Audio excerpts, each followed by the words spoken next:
সকলোকে নমস্কাৰ জনাইছোঁ আৰু আমাৰ আজি দীৰ্ঘকাৰ কনষ্ট্ৰাকশ্যন প্ৰাইভেট লিমিটেড 2024 চনৰ 24 আগষ্ট তাৰিখে আমি কলাইগাঁৱৰ পৰা আৰম্ভণি কৰিছিলোঁ।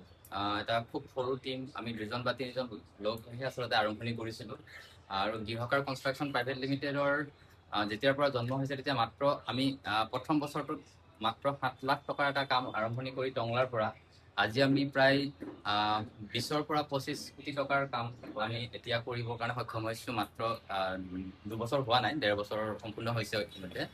গতিকে আজি আমি দীৰ্ঘকাৰ কনষ্ট্ৰাকশ্যন প্ৰাইভেট লিমিটেড মঙলদৈত আমি অলৰেডি বিভিন্ন ধৰণৰ জেগাত কাম কৰি আছোঁ। ইয়াৰ লগে লগে আমাৰ যদি চাই আপুনি আমাৰ অসমৰ প্ৰায় 8খন জিলাত আমাৰ এতিয়ালৈকে কাম আৰম্ভণি হৈছে। এইফালে গোগামুখ, লখিমপুৰ, এইফালে তেজপুৰৰ পৰা আদি কৰি গোটেইখিনিতে নলবাৰী এনেকৈ তামোলপুৰতো কাম আৰম্ভণি হৈছে আমাৰ। গতিকে আমি মঙলদৈতো আমি এটা অফিচৰ অনুভৱ কৰিছিলোঁ আৰু আমাৰ উদ্দেশ্য হৈছে যে আমাৰ যিখিনি থলুৱা যুৱক যুৱতী তেওঁলোকক লগত লৈ আমি আগবাঢ়ি যোৱাৰ এটা প্লেনিং আমাৰ আছে। গতিকে আমাৰ যিখিনি প্লেনিং যিখিনি আছে এইখিনি লৈ পেলাই আমি গুৱাহাটীতো আমাৰ ৰিজনেল অফিচ এটা ৰিচেণ্ট অপেন কৰিছোঁ। গুৱাহাটীত আমাৰ টংলা হেড অফিচ হিচাপে আছে আৰু মঙলদৈতো আমি যিহেতু এটা আমাৰ যোগাযোগৰ এটা ভাল মাধ্যম, তাৰ কাৰণে আমি মঙলদৈত এটা কৰ্পৰেট অফিচ হিচাপে আমি আৰু আৰম্ভণি কৰিব বিচাৰিছোঁ ফৰ্মেলিটি হিচাপত। আৰু এইখিনি সময়ত আমি গৌৰৱ অনুভৱ কৰিছোঁ দাদা আমাৰ মাজত উপস্থিত আছে আৰু আমাৰ এইটো আজিৰ সপোন নহয়, আমি প্ৰায় 2 বছৰ আগৰ পৰা যেতিয়াৰ পৰা আৰম্ভণি কৰিছোঁ মঙলদৈ অফিচটো আমি আপোনাৰ দ্বাৰাই যে অপেনিং কৰাম এই কথাখিনি কিন্তু আমাৰ বহু দিনৰ পৰাই চলি আছিল। আমাৰ মেনেজাৰেও এই কথাখিনি কৈ আছিল। গতিকে আপোনাৰ যোগেদি আমি আমাৰ আজিৰ এই যিটো কাৰ্যালয় গ্ৰহণ কৰাটো বিচাৰিছোঁ। আপুনি আশীৰ্বাদ কৰিব আৰু আগবাঢ়ি যোৱাৰ কাৰণে। গতিকে আজিৰ যিখিনি শুভ মুহূৰ্ত এইখিনিলৈ আগবাঢ়ি বিচাৰিছোঁ। এইখিনিতে আমি এখন আপোনাক সুনাম গামোচাৰে আদৰণি জনাব বিচাৰোঁ আৰু মোৰ মায়ে আপোনাক আদৰণি জনাব এখন গামোচাৰে।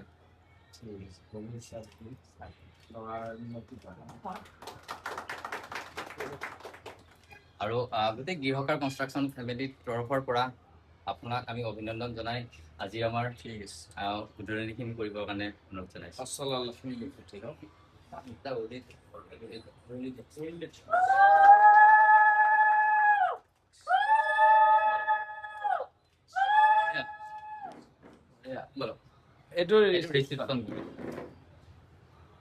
ৰিচিপশ্যনখিনি কৰিছে আৰু ইণ্টেৰিয়ৰ অলপ কাম বাকী আছে।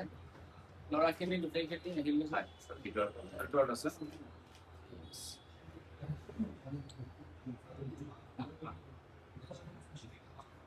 সেইটো আমাৰ ষ্টাফখিনি এটা কাম কৰিব।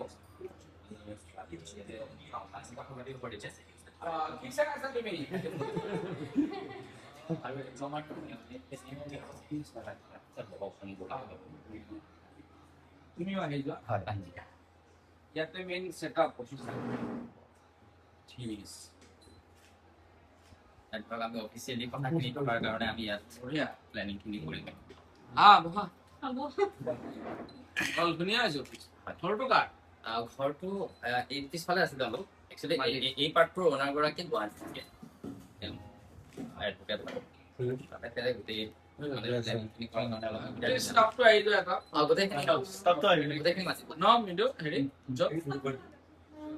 আৰু মোৰ দেউতা এখেত আমাৰ তেজপুৰৰ পৰা আহিছে। এখেত আমাৰ চিনিয়ৰ ইঞ্জিনিয়াৰ কোম্পানী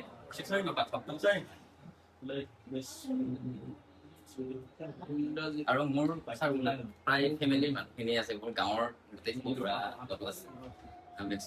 গাঁৱৰে হয়। তুমি কিবা এটাতো সংস্থাপন দিছা। লেডিও আছে। আফচাৰী নালী, তেখেত গুৱাহাটীৰ হয়। তোমাৰ গুৱাহাটীৰ ব্ৰাঞ্চটো তেখেতে চাই। হয় নেকি? আফচাৰী নাহা এইফালে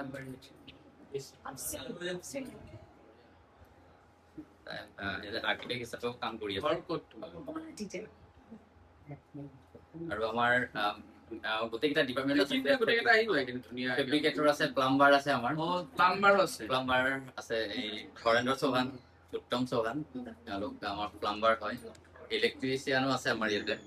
এখেত টাইলছৰ কাম কৰে, মণিলাল চৌহান। ইয়াতে ঘৰ মঙলদৈৰে ল'ৰা কাম কৰি আছে। আমাৰ ইঞ্জিনিয়াৰ হয় এখেত মুস্তাক হাছান। আপোনাৰ ফেব্ৰিকেটৰ হয় বিশ্বজিৎ মানে তোমাৰ চব মানে হেৰি মানে নহয় মানে তোমাৰ যিবিলাক মিস্ত্ৰী লাগে চব আছে আৰু চব আছে। আমাৰ ইলেক্ট্ৰিচিয়ান তেখেত আছে, চিন্তু বৰুৱা, তেনেকে গোটেইখিনি আছে গোটেই টিমটো। আৰু আমাৰ যিটো পেইণ্টৰ কালাৰৰ যিখিনি কাম কৰে অৰূপ ডেকা, তেখেত মোৰ লগত একেলগে পঢ়া আমি ক্লাছ। আৰু মোৰ দাদা, আমাৰ co-director মোৰ দাদা দীপজ্যোতি ডেকা, মোৰ কোম্পানীটো co-director তেখেত। এনেকে ছাৰ আমাৰ গোটেইখিনি বস্তু প্লেনিং চলিছে আৰু। শুভেচ্ছা থাকিল, অভিনন্দন থাকিল। এতিয়া আমাৰ ইয়াতে কেনেকে এপ্লাই কৰিব লাগে কি মানে ছাৰ মেইনলি যদি মানুহ এজনে ঘৰ এটা বনাম বুলি ভাবে, প্ৰথম কথা প্ৰব্লেমটো কি কৰিলে পইচা কেতিয়াবা নোযোগাই কেতিয়াবা চব কৰি দিয়াৰ পিছত তোমাৰ ফাৰ্নিচাৰ খিনি আনিবলৈ পইচাটো নোযোগাই